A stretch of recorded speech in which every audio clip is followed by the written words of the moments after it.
Assalamualaikum warahmatullahi wabarakatuh. Innal hamdalillah nahmaduhu wa nasta'inuhu wa nastaghfiruh wa na'udzu billahi min shururi anfusina wa min sayyiati a'malina. May yahdihillahu fala mudilla lahu wa may yudlil fala hadiya lahu.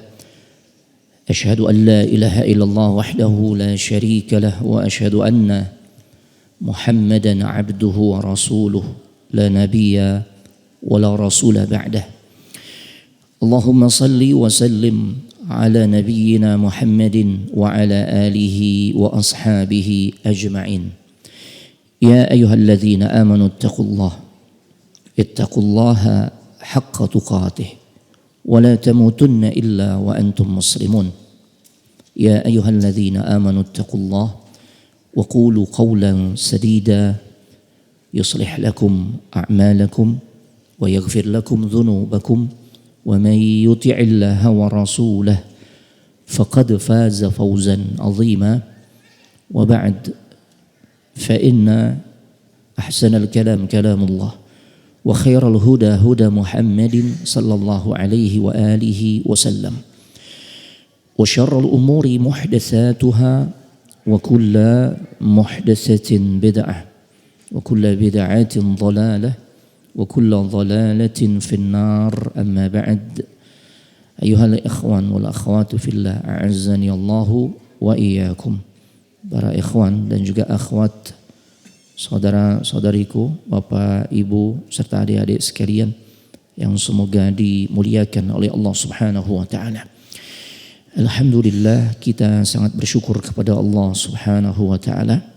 Di malam hari ini gak terasa kita sudah memasuki malam ke-27 di bulan Syawal 1445 Hijriah yang juga bertepatan dengan tanggal 5 Mei 2024. Bi'aunillahi wa taufiqihi, dengan pertolongan serta taufik dari Allah Subhanahu wa taala, kita bisa kembali dikumpulkan dalam majelis ilmu yang mudah-mudahan kita berharap kepada Allah lewat majelis ilmu yang kita hadiri di malam hari ini, semoga menjadi salah satu pemberat timbangan amal saleh kita di akhirat kelak.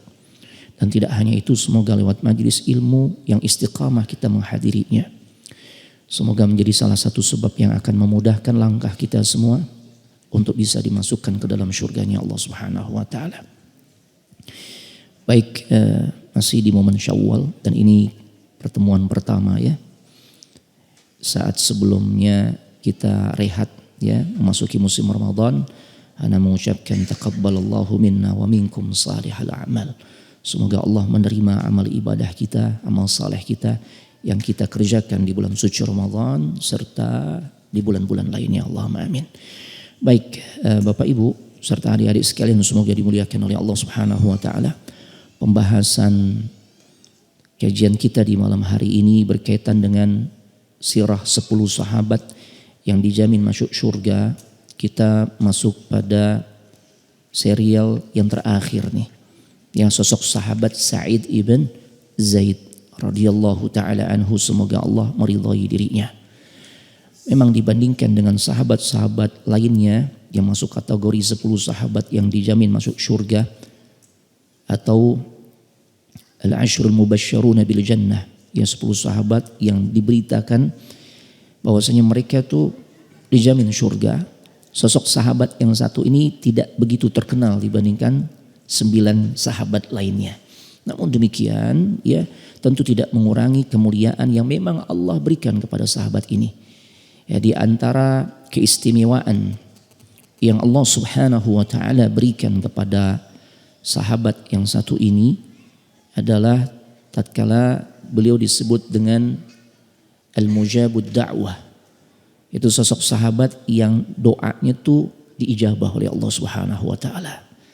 Jadi kalau ini sahabat udah angkat tangan doa kepada Allah, wah, diterima doanya. Terlebih ketika posisi dirinya itu dalam keadaan dizalimi. Jangankan sosok sahabat Sa'id ibn Zaid, siapapun orang yang tatkala dia dizalimi, diperlakukan dengan zalim, ya, kemudian dia angkat tangan, maka laisa bainahu wa bainallahi hijab. Enggak ada antara dirinya dan juga Allah itu penghalang. Artinya doanya langsung sampai kepada Allah, dan dengan kuasa Allah seketika itu juga Allah mampu untuk mengabulkan permohonannya, untuk memberikan balasan kepada orang-orang yang menzalimi dirinya. Ya, makanya Nabi berpesan, Nabi ingatkan kita semua, ya, ittaqu da'watal mazlum, ay ittaqi da'watal mazlum. Takutlah engkau dengan doa orang-orang yang dizalimi. Karena enggak ada antara diri orang yang dizalimi tersebut dengan Allah itu penghalang. Enggak ada penghalang antara diri orang tersebut, ya, orang yang dizalimi dengan Allah. Tidak ada penghalang antara diri orang yang dizalimi, ya, dengan Allah. Enggak ada penghalang. Langsung jemaah. Bahkan fi riwayah walau kana kafir, walau kana fajir, sekalipun itu orang yang dizalimi yang dia berdoa angkat tangan kepada Allah agar orang yang menzaliminya mendapatkan balasan, dia adalah pelaku dosa atau orang kafir sekalipun. Ini hati-hati jemaah. Ya, kadangkala dengan anggapan oh kafir ini Ustaz, enggak apa-apa anak sengin tiap malam. Ya, di rumahnya anak pasangin petasan tiap malam biar dia enggak betah gitu kan. Zalim enggak nih? Zalim. Tuh kafir doa. Ya, maka doanya dikabulkan tuh. Ya Allah, apalagi orang selevel Sa'id ibn Zaid. Ada sebuah riwayat di dalam Sahihul Muslim, ya, dalam kitab Sahih Imam Muslim sebagai berikut, an Sa'id ibn Zaid ibn Amr ibn Nufail, ya, dari sahabat Sa'id ibn Zaid ibn Amr ibn Nufail. Nanti kita singgung juga sedikit biografi tentang ayahandanya yang bernama, ya, Zaid ibn Amr ibn Nufail. Nah, riwayat ini dari Sa'id ibn Zaid. Anna Arwa khasamathu fi ba'di darihi. Ya, Sa'id ibn Zaid pernah dituduh, ya, dirinya diperkarakan tuh oleh sosok seorang wanita yang bernama Arwa. Ya Allah. Nah, si Arwa, ya, memperkarakan Sa'id berkaitan dengan tuduhannya Sa'id mencaplok tanah miliknya, nyerobot tanah miliknya. Ini penting jemaah nih. Ya. Padahal kita tahu urusan menyerobot atau mengambil tanah milik orang lain itu termasuk kategori dosa besar. Al-Imam Az-Zahabi memasukkan, ya, perkara menyerobot atau merubah patok tanahnya sehingga yang tanahnya sebenarnya cuma 100 meter jadi lebih gitu. Ya. Itu masuk kategori dosa besar. Beliau memasukkan di urutan ke-56 jemaah. Ya Allah. Nah, ini dialami oleh Sa'id ibn Zaid. Beliau dituduh melakukan perbuatan dosa besar yang seperti itu. Masya Allah. Padahal beliau berkata, fa inni sami'tu, sesungguhnya sebenarnya aku pernah mendengar Nabi sallallahu alaihi wasallam. Artinya beliau faham banget tentang masalah yang berat ini, ya, karena beliau pernah mendengar dari Rasul sallallahu alaihi wasallam, ya, tatkala beliau bersabda, man akhadha shibran minal ardi bighairi haqqihi tuwiqahu fi sab'i aradina yaumal qiyamah. Beliau dengar tuh Nabi pernah mengingatkan semua umatnya, ya, mengingatkan perkara dosa besar. Siapa yang mengambil sejengkal tanah, tuh, sejengkal jemaah, ya, cuma sejengkal, ukuran yang sangat kecil, sedikit. Siapa yang ngambil, ya, tanah yang bukan miliknya, sekalipun hanya sebatas sejengkal, ya Allah, apa yang terjadi, ancaman yang Allah, ya, tetapkan, yang disampaikan oleh Nabi sallallahu alaihi wasallam.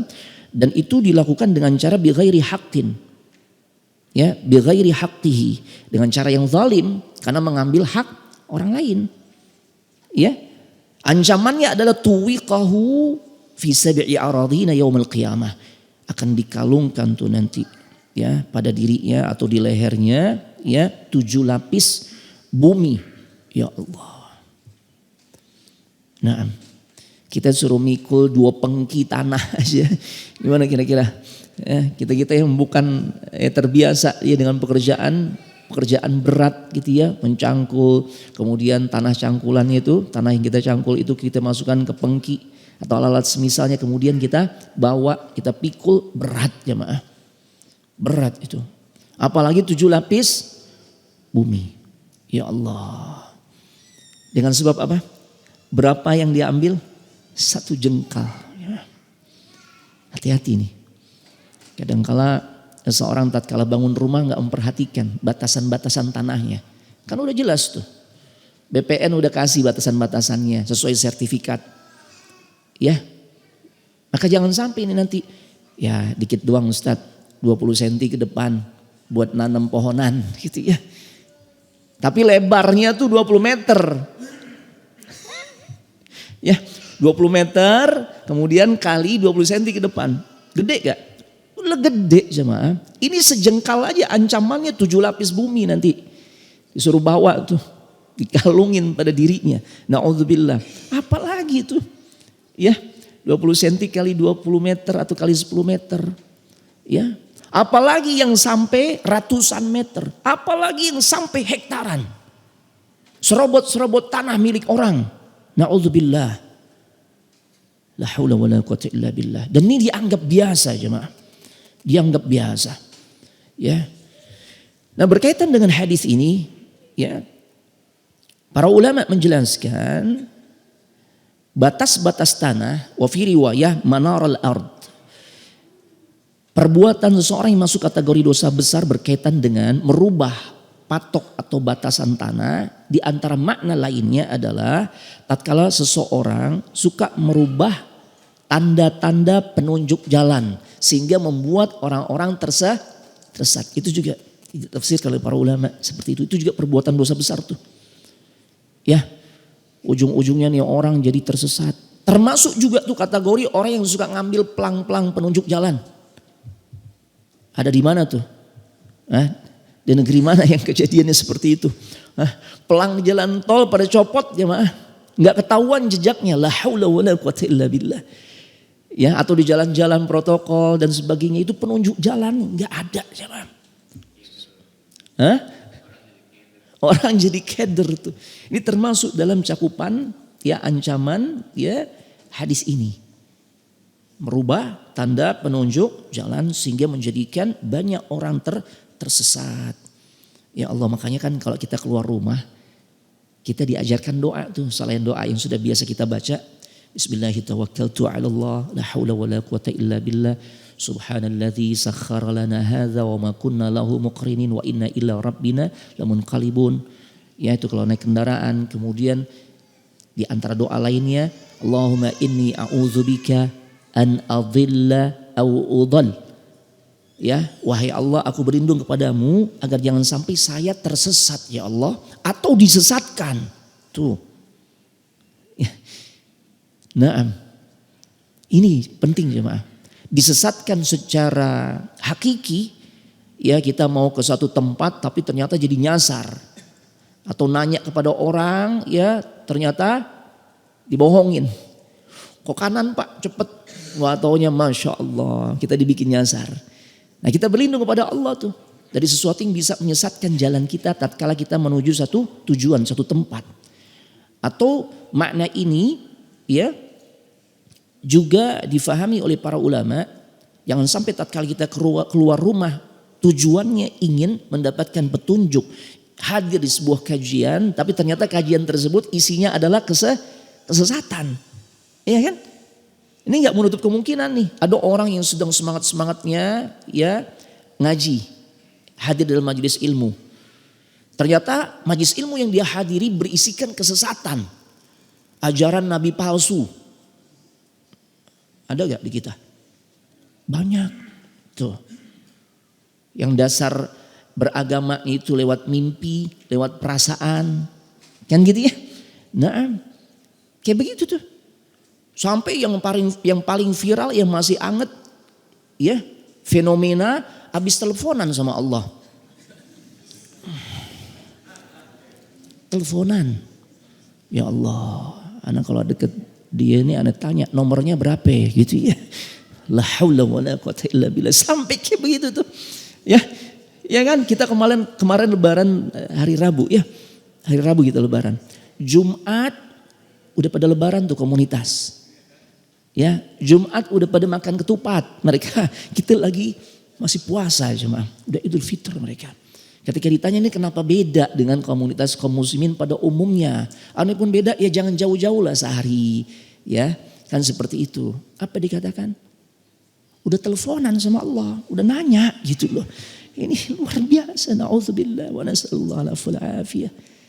Ya, Allah yahdihim ila siratil mustaqim. Kita doain mudah-mudahan Allah kasih petunjuk.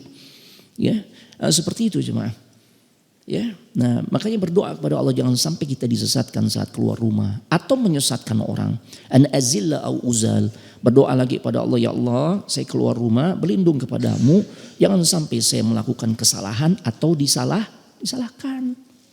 Salahkan, dituduh copet karena pakaiannya sama. Tuh, sangat mungkin enggak? Sangat mungkin. Akhirnya jadi sasaran amuk massa karena cuma pakaian yang sama. La haula wala quwata illa billah. Ya, disalahkan. Atau berbuat salah.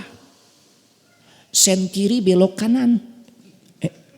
Bu, itu termasuk gak Bu? Itu kesalahan juga tuh. Doa sama Allah biar gak kejadian tuh. Kalau sen kanan belok kanan. Ya, karena bisa membahayakan dirinya dan juga bisa membahayakan orang lain. Dan kalau ditegur terima kita salah. Karena manusia tempatnya salah. Jangan udah salah ditegur galakan dia. Ini repotnya begini nih. Ya, ini doa yang luar biasa ya. Luar biasa jemaah. Nah, kita masuk kelanjutan tema ini yang berkaitan dengan masalah ya tuduhan yang dialamatkan kepada Sa'id ibn Zaid. Ya, dituduh beliau mencaplok tanah ya dari seorang wanita ya yang bernama Arwa. Padahal Sa'id tahu persis peringatan Nabi SAW tentang betapa beratnya hukuman yang akan diterima oleh seseorang yang suka mengambil tanah milik orang lain. Ya, sekalipun itu hanya sebatas sejengkal. Nah, beliau merasa terzalimi jemaah. Ya Allah, akhirnya beliau berdoa kepada Allah. Ini pembuktian beliau adalah mujabud doa, orang yang doanya itu dikabulkan jemaah. Ya, tatkala beliau berdoa kepada Allah, Allahumma in kanat kadhibah fa'ami basaraha waja'al qabraha fi dariha. Oh ya Allah. Doanya jelas banget lagi tuh. Beliau berkata kepada Allah, wahai Allah, jika perempuan yang menuduhku ini, si Arwa ini dusta, tuduhannya dusta terhadap diriku, bikin buta matanya ya Allah. Tuh. Dan gak cuma sampai sebatas itu. Jadikanlah kuburannya itu di tanahnya. Di tempat dia tinggal. Gitu loh. Ya. Didoain oleh Sa'id ibn Zaid. Dia mati di rumahnya sendiri. Tuh. Ya Allah. Qala. Ya, dijelaskan fara'aituha. Ya. Dan kemudian dijelaskan. Perawi mengatakan aku melihat wanita itu pada akhirnya dibutakan oleh Allah. Enggak lama, beberapa hari berselang buta tuh perempuan. Ini Arwa buta. Tatkala buta dia berjalan sambil meraba-raba dinding yang ada di hadapannya. Ya. Taib. Dan kemudian dia berkata, ya. Apa yang dia katakan? Beliau berkata, asabatni da'watu Sa'id ibn Zaid. Doanya Sa'id ibn Zaid telah menimpa diriku. Ya. Karena Sa'id ibn Zaid mendoakan dirinya agar dibutakan matanya kalau memang dia bohong tuh. Ya, langsung dia menyadari doanya Zaid telah mengenai diriku. Ya, dan pada akhirnya di saat dalam keadaan buta dia berjalan meraba-raba ya, dan pada akhirnya dia terperosok ke sebuah lubang yang ada di wilayah rumahnya, kawasan rumahnya, sampai kemudian dia mati di situ. Allahu Akbar. Ya, ini hati-hati jemaah ya dengan tuduhan-tuduhan yang keji. Ya. Karena kalau orang yang dituduh itu sampai angkat tangan berdoa enggak terima atas kezaliman ya yang menimpa dirinya, selesai jemaah. langsung kontan jemaah. Terlebih yang didoain adalah terlebih yang dizalimi adalah orang saleh jemaah. Ya Allah. Bapak Ibu jamaah sekalian yang semoga dimuliakan oleh Allah Subhanahu wa taala, para ulama mengungkapkan tentang sosok Sa'id ibn Zaid ya. Beliau ibarat tanaman yang baik keluar dari tanah yang baik. Biizni rabbih. Ini sosok yang mulia ini ya karena beliau memang memiliki orang tua yang juga mulia. Ya, kita bacakan jalur nasabnya. Itu Zaid ibn Amr ibn Nufail. Ya. Jadi nama bapaknya adalah Amr ibn Nufail. Beliau juga orang khusus nih. Orang khusus, orang spesial. Ya. Taib. Orang yang tidak pernah meletakkan keningnya untuk sujud di hadapan berhala. Ya Allah.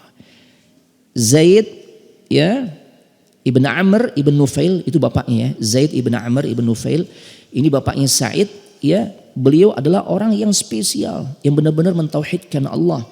Dia orang yang memegang teguh ajaran Hanifiyah. Ajaran yang tidak sama sekali condong kepada kesyirikan. Ajaran tauhid. Millatu Ibrahim. Memegang teguh ajaran Nabi Ibrahim. Ajaran tauhid. Ya, di masanya itu kejahilan lagi luar biasa tuh.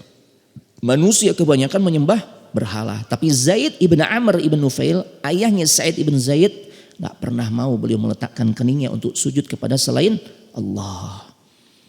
Ya, maka pantas kalau kemudian Allah berikan karunia ya seorang anak di antara yang bernama Sa'id ibn Zaid ya, maka beliau tumbuh sebagaimana sang ayah.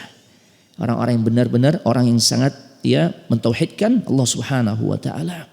Dan di antara kebaikan ayahnya Sa'id ibn Zaid adalah ini gambaran jemaah. Orang yang benar-benar mentauhidkan Allah itu adalah orang yang juga memiliki akhlak yang mulia. Itu harus seiring sejalan tuh. Kadang kalau kita belajar tauhid ya intensif. Tapi kalau nggak dibarengi dengan belajar adab biasanya galak banget tuh. Galak jemaah. Nah Zaid ibn Amr ibn Nufail ayahandanya Sa'id ibn Zaid mengajarkan kepada kita nih. Mencontohkan kepada kita. Tauhid itu paling utama. Tapi hiasi juga dengan akhlak yang baik. Bagaimana seorang memiliki jiwa kasih sayang dengan sesama. Beliau tunjukkan. Kita tahu yang namanya masa jahiliyah. Zaman jahiliyah itu kan kerusakan di mana-mana. Segala bentuk perbuatan dosa kumpul di masa itu. Di antara bentuk dosa besar yang merebak saat itu adalah tatkala orang tua biasa menguburkan hidup-hidup anak perempuannya.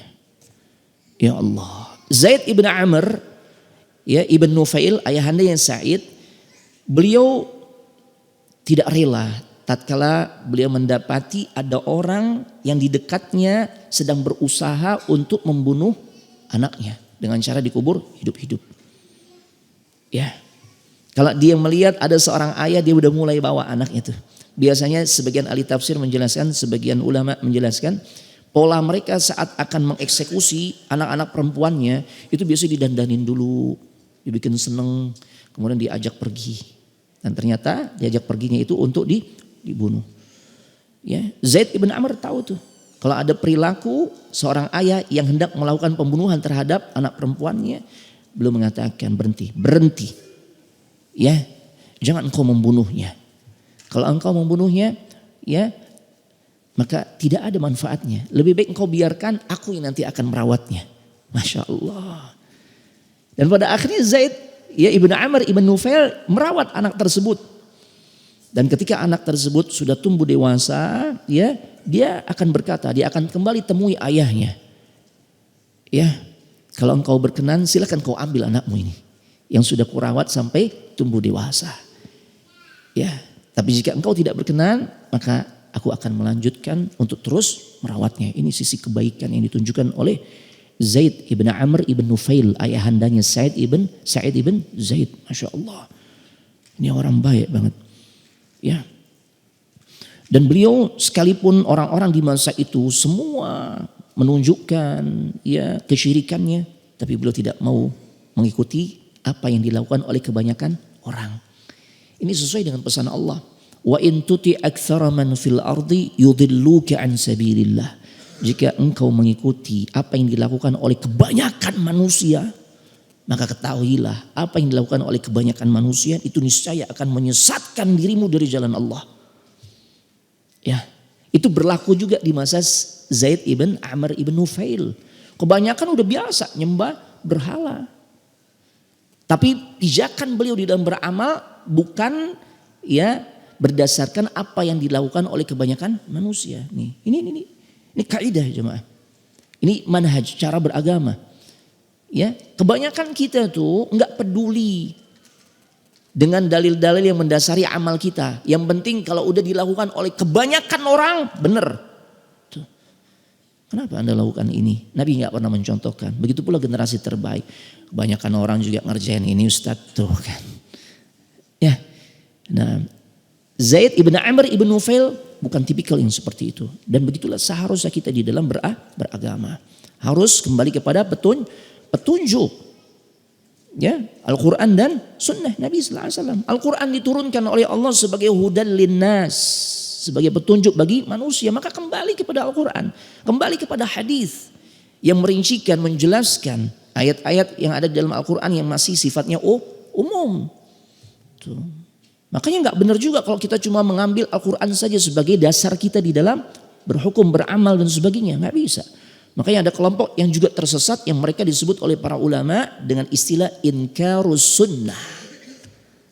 Mereka hanya berpijak dengan Al-Quran tapi mengingkari sunnah. Pasti sesat jemaah. Gimana kita bisa melaksanakan sholat kalau kita nggak kembali kepada hadis, kembali kepada sunnah? Karena nggak ada satupun ayat yang menjelaskan tentang kaifiyatus shalah, tata cara salat dari mulai takbir sampai salam. Bahkan bab thaharahnya juga ada memang dijelaskan dalam surah Al-Maidah kalau bab thaharah. Ya, bab wudu. Nah, tapi kan itu sifatnya yang wajib saja ya. Wudu sempurnanya di mana? Di hadis. Ya. Begitu pula hal-hal lainnya. Adakah kita dapat petunjuk tentang bagaimana tata cara mandi wajib di dalam Al-Quran? Gak ada. Padahal mandi wajib ini penting banget nih. Dia termasuk bagian dari toharah. Cara bersuci yang ditetapkan dalam syariat. Tatkala kita menghadapi kondisi hadas besar. Gimana kita bisa mengembalikan kondisi kita dalam keadaan suci? Kalau kita hanya berpijak dengan Al-Quran. Makanya Al-Quran dan sunnah Nabi sallallahu alaihi wasallam. Nah, jemaah sekalian semoga dimuliakan oleh Allah Subhanahu wa taala. Bahkan ya sang ayah yang bernama Zaid ibn Amr ibn Nufail ini dia melakukan rihlah, perjalanan jauh ke sana kemari untuk mencari kebenaran. Karena di Mekah itu mayoritas nyembahnya bukan hanya kepada Allah, tapi juga selain menyembah kepada Allah mereka menyembah berhala. Ya makanya ya sampailah kemudian dia ke negeri Syam di antaranya. Ya. Taib, beliau ingin mencari sosok yang dijadikan rujukan. Yang sehingga orang ini tatkala beliau temui bisa ngasih petunjuk pada dirinya. Tentang jalan yang benar. Bagaimana cara beribadah yang semestinya. Ini jemaah. Jadi hidayah itu harus dicari, diupayakan. Ya, apalagi kita di zaman sekarang Masya Allah. Allah berikan kemudahan, fasilitas, sarana yang memudahkan kita. Yang dimana akses kita untuk mendapatkan ilmu, mendapatkan hidayah sangat mudah. Ini luar biasa. Berangkat ke Syam ribuan kilometer jemaah. Kalau dari Mekah menuju Syam, Madinah Syam aja, Madinah Syam itu 1.500 kilo kurang lebih. Berarti tinggal tambah lagi 450 kilo. Berarti hampir sekitar 2.000 kilometer perjalanannya untuk mendapatkan hidayah. Untuk mendapatkan petunjuk. Ya, Masya Allah. Sampai pada akhirnya beliau ketemu dengan beberapa ahlul kitab. Ya, tiba di satu wilayah namanya Mushil. Ya. Kemudian tiba pada akhirnya berujung di Syam dan bertemu dengan seorang rahib yang di wilayah Mifa'ah, ya di daerah Balqa, Masya Allah. Ini wilayah yang berada di kota Damaskus, Ad-Dimash, Syria, Syam. Ya, kemudian orang ini memberikan petunjuk bahwasanya ya menurut ahlul kitab ini ilmu orang-orang Nasrani itu bersumber kepada dirinya. Nasrani masih murni. Yang masih benar-benar mengajarkan konsep tauhid. Bukan bukan trinitas. Maka Zaid bertanya kepadanya tentang ajaran Hanifiyah, ajaran tauhid tersebut, agama Ibrahim. Maka sang rahib berkata, sesungguhnya engkau mencari agama yang dimana engkau tidak akan menemukan orang yang menunjukkan kepada dirimu pada hari ini. Tapi justru nanti dia akan muncul dari negerimu. Itu dari Mekah. Udah dikasih tahu tuh. Ya, karena memang diutusnya Nabi sallallahu alaihi wasallam itu diberitakan. Allah sampaikan di dalam kitab suci umat-umat terdahulu, di dalam Taurat, di dalam Injil. Nah, ini ahlul kitab nih ahli tentang Injil yang masih murni. Dikasih tahu begitu. Kalau engkau mau cari petunjuk yang benar, yang mengajarkan tentang ajaran Ibrahim bahkan lebih lengkap lagi, nanti dia akan datang di negerimu sendiri, di Mekah. Mendengar hal ini, maka dia mendapatkan bisyarah, berita gembira. Ya, sehingga pada akhirnya ya pulanglah beliau Zaid ibn Amr ibn Nufail ya ke negeri Mekah. Masya Allah. Tapi kemudian ya tatkala beliau kembali ke Mekah ya beliau bertemu dengan kabilah yang sangat benci terhadap orang-orang yang tidak mau mengikuti ya ajaran kesyirikan. Ya, dia tahu sosok Zaid ibn Amr ibn Nufail ini berselisihan dengan umumnya manusia saat itu dari sisi keyakinan. Maka akhirnya ya orang-orang dari Bani Lakham pun menyerang dirinya dan membunuhnya. Ya, dan di akhir kesempatan dalam hidupnya Zaid tatkala beliau mengarahkan pandangnya yanzuru ila sama, mengarahkan pandangannya ke langit, dia berkata, "Ya Rabbi, wahai Rabbku, ya jika aku tidak berhasil mendapatkan kebaikan ini." Ya, kebaikan yang beliau maksudkan adalah ajaran yang beliau terima langsung tuh dari Nabi yang engkau akan utus di negerinya, itu di Mekah. Ya, maka biarkanlah anakku Sa'id yang mendapatkannya ya Allah. Tuh. Ini pentingnya doa-doa kebaikan yang kita sampaikan untuk anak kita. Ya Allah, emang saya nggak bisa ya Allah untuk menghafalkan Al-Quran.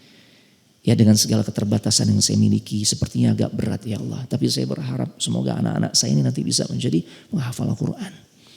Ya begitu cuma doa-doa kebaikan yang seharusnya disampaikan oleh orang tua kepada atau untuk anaknya. Allah kabulkan doa Zaid ibn Amr ibn Nufail. Ya doa yang penuh dengan keberkahan. Ya muncul sosok sahabat yang bernama Sa'id ibn Zaid. Ya ini luar biasa. Naam. Bapak Ibu jamaah sekalian yang semoga dimuliakan oleh Allah Subhanahu wa taala, ya. Sa'id ibn Zaid juga termasuk salah satu sahabat yang menerima beragam macam siksaan ketika beliau masuk ke dalam Islam. Ya, jadi beliau termasuk orang yang menghadapi ujian berat jemaah. Di dalam episode perjalanan hidupnya mendapatkan siksaan. Ya.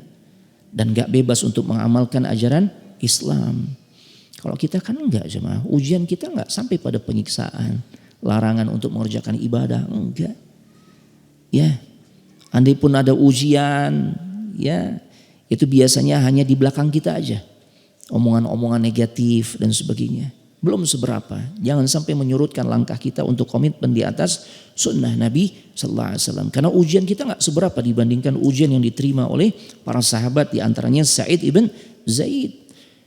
Ya, bahkan di antara orang yang paling menunjukkan syiddatul adawah, permusuhan yang sangat keras kepada dirinya tidak lain adalah Umar ibn al-Khattab. Padahal beliau dua-duanya ya baik Sa'id ibn Zaid ataupun Umar itu satu kabilah dari Bani Adi. Makanya di ujung namanya disebut Al-Adawi. Ya, satu kabilah. Ya. Tapi memang karena beda keyakinan, kita tahu bagaimana di awal kehidupan Umar sebelum masuk ke dalam Islam, sebelum Allah berikan hidayah, luar biasa. Ya, permusuhannya terhadap kaum muslimin, terhadap Islam atau secara khusus kepada kaum muslimin. Ya, luar biasa. Di antara orang yang sangat dimusuhinya dan bahkan pernah mendapatkan kezaliman dari Umar itu adalah sosok Sa'id ibn Zaid. Ya. Dan Islamnya Sa'id seiring dengan pasangan hidupnya yang bernama Fatimah binti Al-Khattab, saudarinya Umar ibn Al-Khattab. Ya, Itulah istrinya Sa'id ibn Zaid. Masya Allah. Kemudian Umar berarti posisinya di hadapan Sa'id apa? Ipar ya. Dan tidak hanya itu, saudaranya Sa'id, Anda sedang tidak ingat namanya, saudaranya Sa'id ya, itu dinikahi oleh Umar. Saudarinya Sa'id dinikahi oleh Umar ibn Al-Khattab. Masya Allah. Ya. Tapi kemudian ya pada akhirnya Allah Subhanahu wa taala memberikan hidayah kepada Umar ibn Al-Khattab. Namun sebagaimana kisah yang masyhur, walaupun dari sisi sanad ini diperselisihkan oleh para ulama, dikritisi tentang sanadnya, tapi ini kisah masyhur yang disampaikan oleh para ahli sejarah.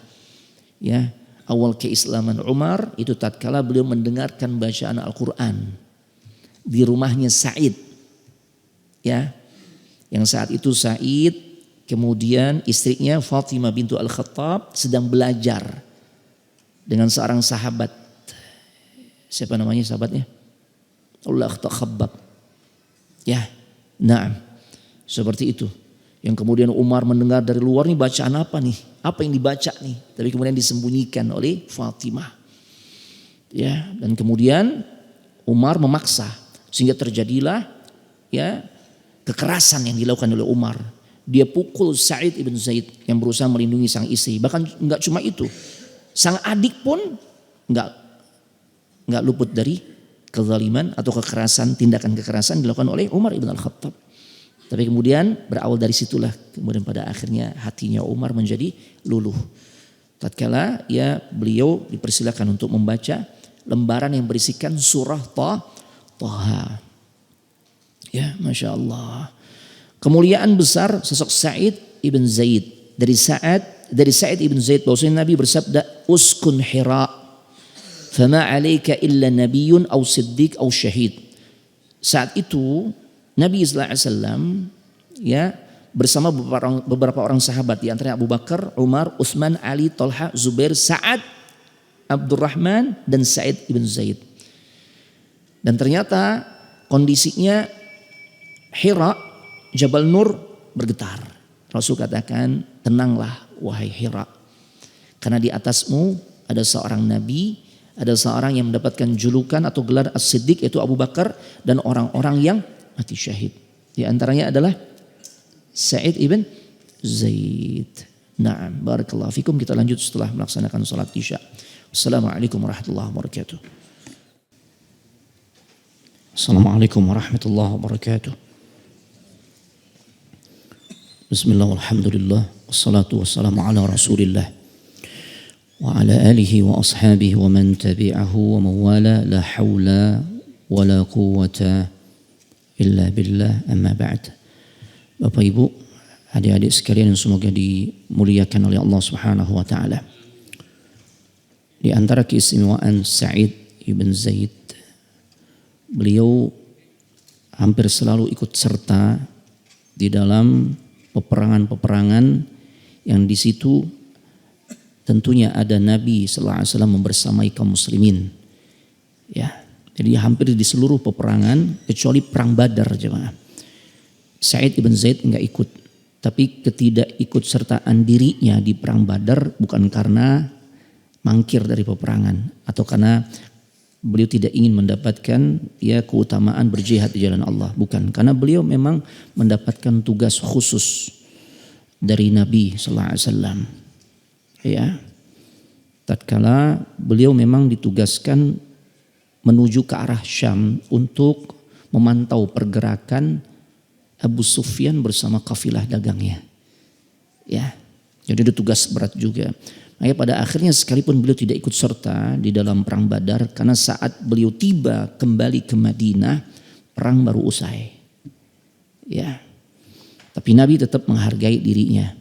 Ya, tatkala beliau termasuk orang yang mendapatkan bagian ya dari harta rampasan perang atau ghanimah. Bahkan beliau juga ya layak disematkan gelar Al-Badri. Ya, sekalipun enggak turut serta dalam perang Badar, ya di antara keistimewaan orang-orang yang turut serta dalam perang Badar, ya mereka disebut dengan Al-Badri.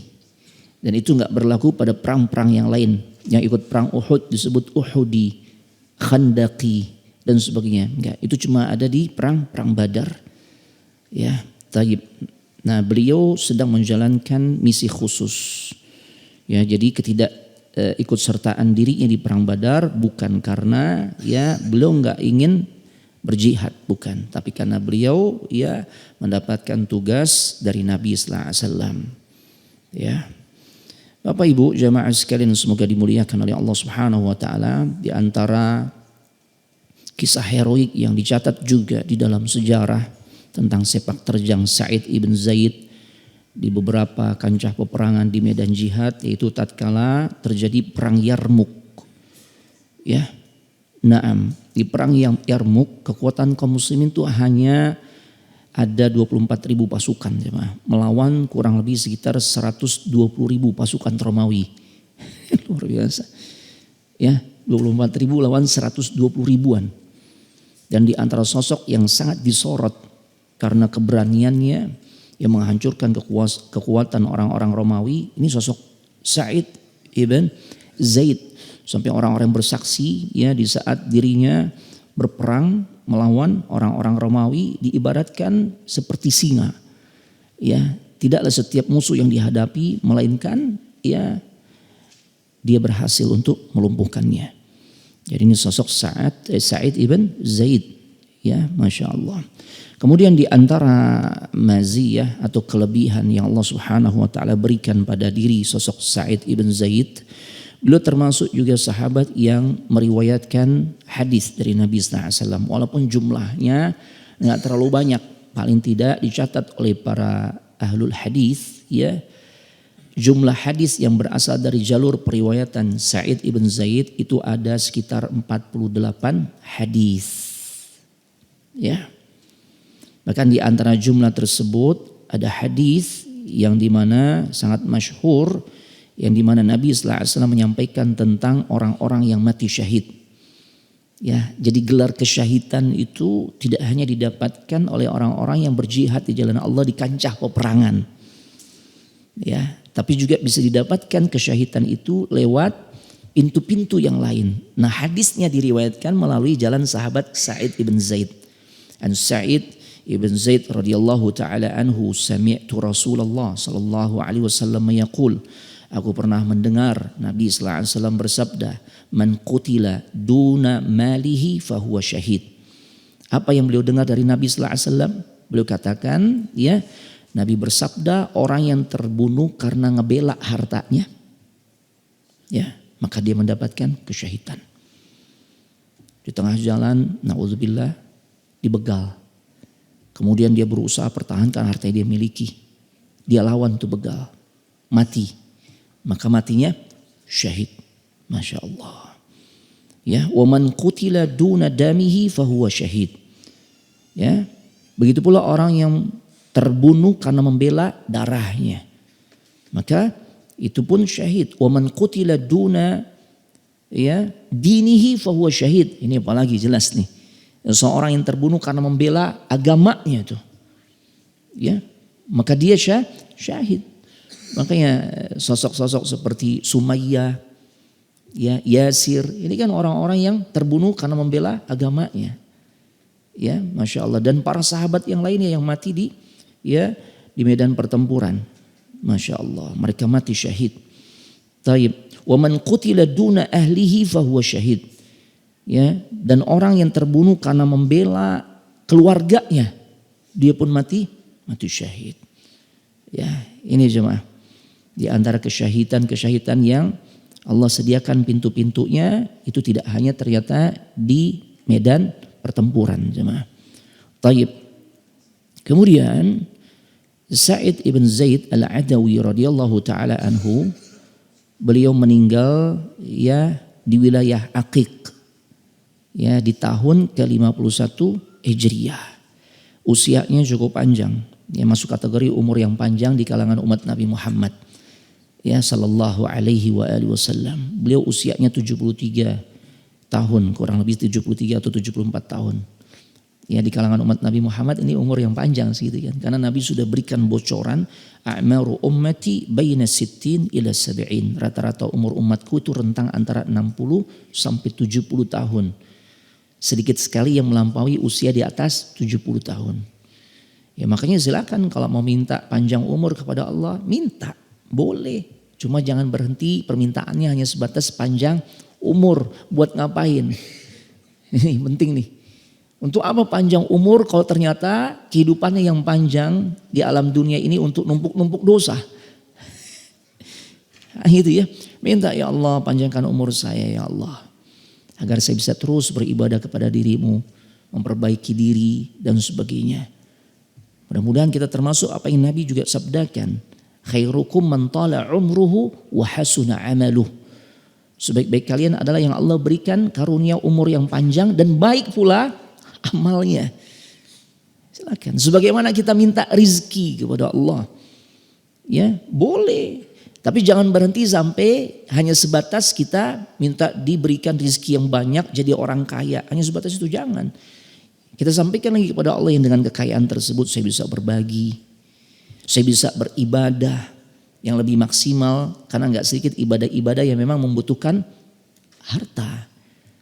Untuk haji atau menghajikan orang, mengumrohkan orang. Masya Allah. Ini cuma. Ya, jadi beliau wafat di usia 73 atau 74 tahun. Ya, beliau wafat di tahun ke-50 atau 51 Hijriyah. Ya, nah ini sekilas ya kisah yang bisa kita petik pelajarannya ya dari sosok Sa'id ibn Zaid radhiyallahu taala anhu. Ya, dari pembahasan ini ya berarti kita telah menyelesaikan ya 10 sahabat yang dijamin masuk surga. Kisah-kisahnya telah kita pelajari ya dan mudah-mudahan kita bisa meneladani ya sosok para sahabat yang secara khusus Nabi sebutkan satu persatu yang jumlahnya 10 orang ini dijamin masuk surga. Al-ashrul mubasysyaruna bil jannah. 10 sahabat yang dijamin masuk surga. Naam. Taib indakum soal? Ada pertanyaan jemaah? Tafadhal. Silakan jika ada pertanyaan. Kalau enggak ada enggak apa-apa kita pulang. Iya, jangan dipaksa. Ibu-ibu ada yang mau ditanya, Bu? Iya, monggo, Bu. Silakan, Ibu. Ya Allah.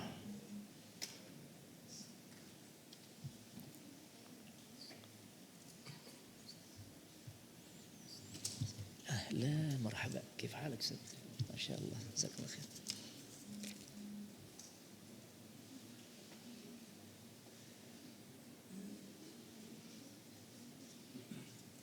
Nah. Assalamualaikum. Izin bertanya di luar tema Ustaz. Waalaikumsalam. Apakah boleh perempuan mengabdi pada negara? Artinya berprofesi di antaranya menjadi tentara atau polisi. Sebenarnya bukan masalah profesinya sih ya. Ini profesi yang bagus sebenarnya. Karena banyak juga di kalangan para sahabiat atau wanita-wanita saleh, para pendahulu kita. Yang mereka juga turut serta di ranah-ranah publik seperti ini. Ya. Akan tetapi yang perlu diperhatikan adalah jangan sampai apa yang dijalani dari profesi-profesi yang disebutkan di sini menjadikan seorang wanita tidak memperhatikan rambu-rambu agama yang harus mereka patuhi. Di antaranya menutup aurat, membatasi pergaulan dengan lawan jenis. Itu yang perlu diperhatikan.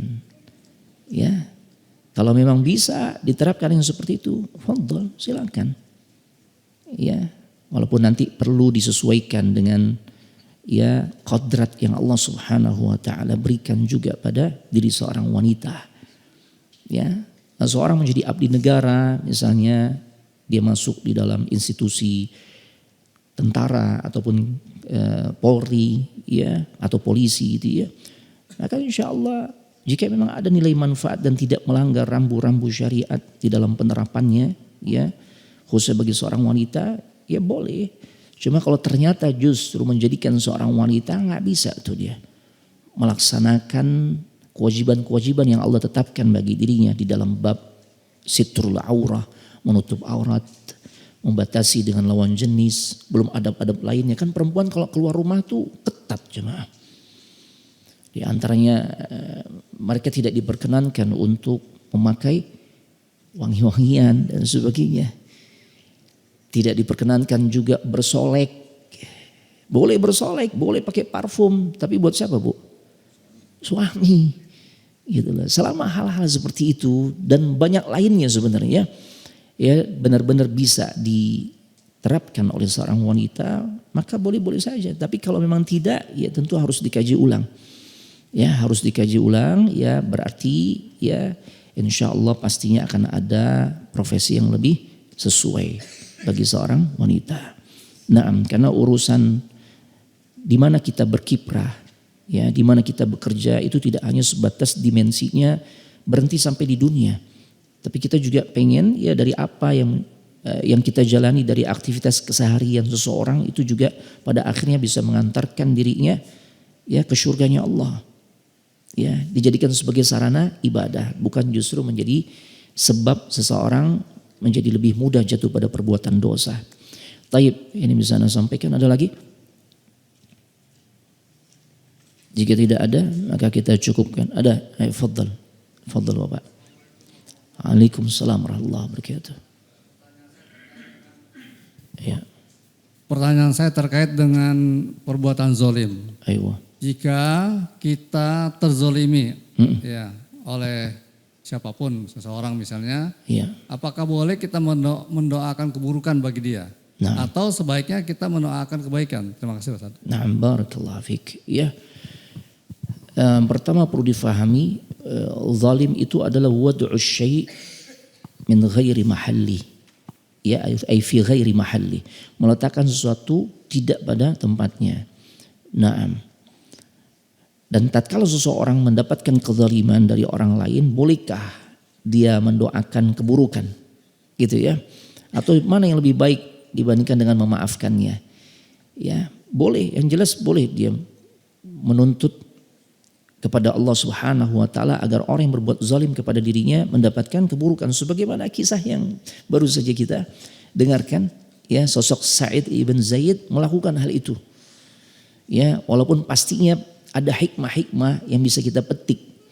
Ya, di antara hikmahnya adalah ya jangan pernah melakukan kezaliman kepada siapapun, terlebih orang yang dizalimi itu adalah orang yang saleh. Itu sebenarnya nasihatnya. Tapi kalau ditanya gimana Ustadz, pilihannya di antara kedua pilihan tersebut mana yang lebih baik? Faman afa, barang siapa yang mau memaafkan, maka itu tentu lebih baik. Ya. Taib, maka itu tentu lebih baik. Tapi jika seseorang memang menuntut keadilan di hadapan Allah tatkala di dunia lewat doa-doa yang dia sampaikan, itu juga boleh. Tidak kita katakan oh ini enggak baik, enggak, karena memang ada landasan syariatnya. Ya, karena di balik itu semua kita menjadi faham. Ya, di dalam perkara syariat ada yang dibolehkan, ada yang tidak. Nah, seperti itu. Tinggal kita memilihnya. Ya, tinggal kita memilihnya. Barakallahu fikum. Ada lagi yang lain? Jika tidak ada, maka kita cukupkan sampai di sini. Adik-adik mau nanya? Enggak. Ya. Baik, kita cukupkan sampai di sini. Tutup dengan doa kafaratul majlis. Subhanakallahumma wa bihamdik, asyhadu an la ilaha illa anta astaghfiruka wa atubu ilaik. Assalamualaikum warahmatullahi wabarakatuh.